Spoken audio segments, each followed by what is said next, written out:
हमारे मन में कोई घटा और भाग नहीं होता, सिर्फ जोड़ और गुणा होता है। मैं नकारात्मक विचारों को हटाकर सिर्फ सकारात्मक विचार रखूंगा। आपको शुभकामनाएं, पर ये नहीं हो पाएगा। आपको बस थोड़ा ध्यान देना होगा कि ये काम कैसे करता है। आप देखेंगे कि आप जो हैं और जो आपने इकट्ठा किया है उसमें फर्क है।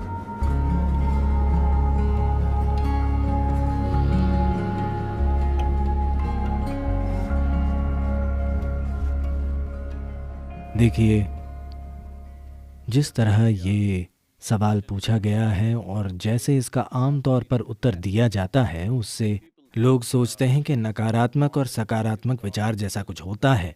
वे नकारात्मक विचारों को हटाकर सिर्फ सकारात्मक विचार रखना चाहते हैं। ऐसे लोगों से मैं बस 10-15 सेकंड का एक प्रयोग करने को कहूँगा। वे ज़बरदस्ती अपने मन से एक विचार हटाएं, जैसे अगले 10 सेकंड तक बंदर के बारे में मत सोचिए। बंदर का विचार न करने की कोशिश करें। आप देखेंगे कि आप बंदरों से भरे हुए हैं। तो मैं कह रहा हूं कि यह आपके मन का स्वभाव है, क्योंकि इस मन में तीनों पेडल रेस बढ़ाने वाले हैं, ब्रेक या क्लच नहीं है। आप जो भी दबाएंगे ये और तेज भागेगा। ऐसे मन के होते हुए नैतिक और धार्मिक शिक्षकों ने सिखाया है कि बुरी चीजों के बारे में मत सोचो। तब से वे हमेशा यही करने लगे। आप मन को ऐसे बिल्कुल नहीं संभाल सकते। इसके लिए आत्मज्ञान जरूरी नहीं है। अगर आप 2 मिनट आंखें बंद करें तो आप जान जाएंगे कि आप इस मन के साथ कोई जबरदस्ती नहीं कर सकते। तो मैं बुरे विचार हटाना चाहता हूं, इस दिशा में कभी मत जाइए, क्योंकि आप जो हटाना चाहेंगे वो आपका गुण बन जाएगा, वो हमेशा हावी रहेगा। तो मुझे क्या करना चाहिए? बात यह है कि मन की बुनियादी प्रक्रिया को समझे बिना, क्योंकि हमारा मन, इंसानी मन, धरती का सबसे जटिल कंप्यूटर है। सभी सुपर कंप्यूटर्स भी इसी से निकले हैं। अब ऐसा है तो क्या ये जरूरी नहीं है कि हम इसके काम करने का तरीका समझें? अगर आप मुझसे पूछें तो इसका एक सरल पहलू ये है कि हमारे मन में कोई घटा और भाग नहीं होता, सिर्फ जोड़ और गुणा होता है। अगर आप इससे कुछ हटाना चाहेंगे तो ये कहेगा एक और। अगर आप बहुत जोर देंगे तो ये कई गुणा हो जाएगा। ऐसे मन में आप अच्छा और बुरा पहचान कर उन्हें हटाने की कोशिश मत कीजिए। सबसे पहले हमें ये समझना होगा This mind of yours, this body of yours is supposed to serve you. कि आपका ये मन और शरीर आपकी सेवा के लिए ही है। आपका जीवन महत्वपूर्ण है। शरीर और मन वे साधन हैं जिन्हें हमारी सेवा करनी चाहिए। अगर आप किसी गाड़ी में बैठें तो उसे वहीं जाना चाहिए जहां आप जाना चाहते हैं। अगर वो अपने हिसाब से चलने लगे तो उसका फायदा क्या है? वो सिर्फ परेशानी होगी। फिलहाल दुर्भाग्य से ज्यादातर मनुष्य इंसानी मन की इस शानदार संभावना को एक परेशानी, एक समस्या की तरह अनुभव कर रहे हैं। ये आपके पास मौजूद सबसे सुंदर चीज है।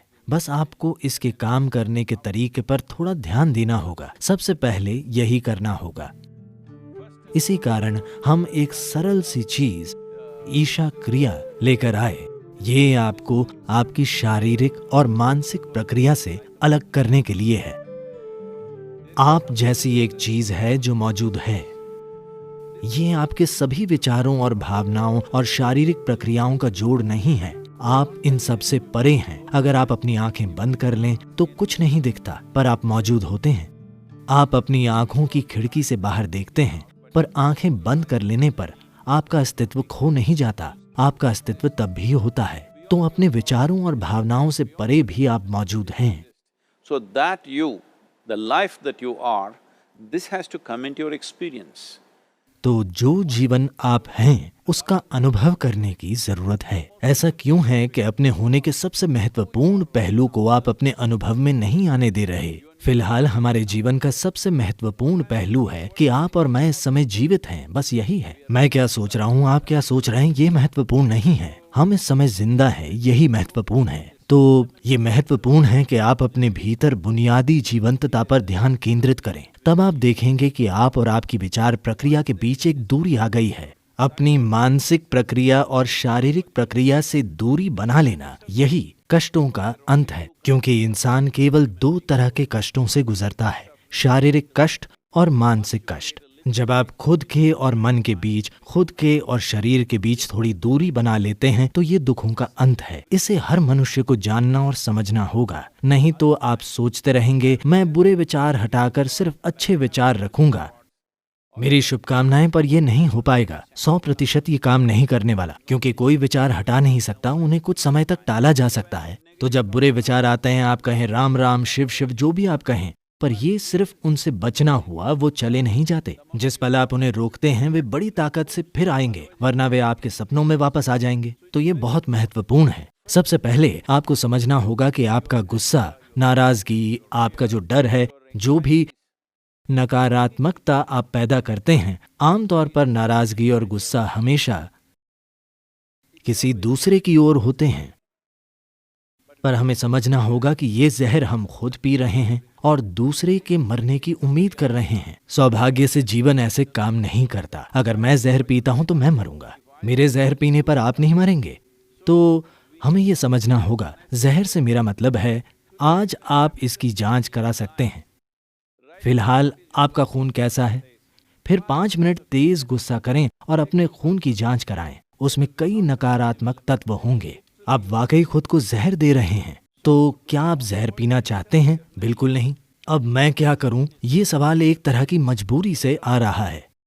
कुछ मत कीजिए, बस आराम से बैठिए और बस जीवन प्रक्रिया पर ध्यान दीजिए। शायद आपके दिल की धड़कन या आपकी सांस, शायद जीवित होने की अनुभूति, आप कितने संवेदनशील या बोध पाने की काबिलियत रखते हैं, उसी के हिसाब से कुछ चीजें, शरीर की कोई संवेदना, आपकी सांसें, दिल की धड़कन या कुछ ऐसा लें जो आपको जीवन का संकेत देता हो। बस उस पर कुछ समय तक ध्यान दीजिए। धीरे धीरे आप देखेंगे कि आप और आपने जो इकट्ठा किया है उनमें एक दूरी आ गई है।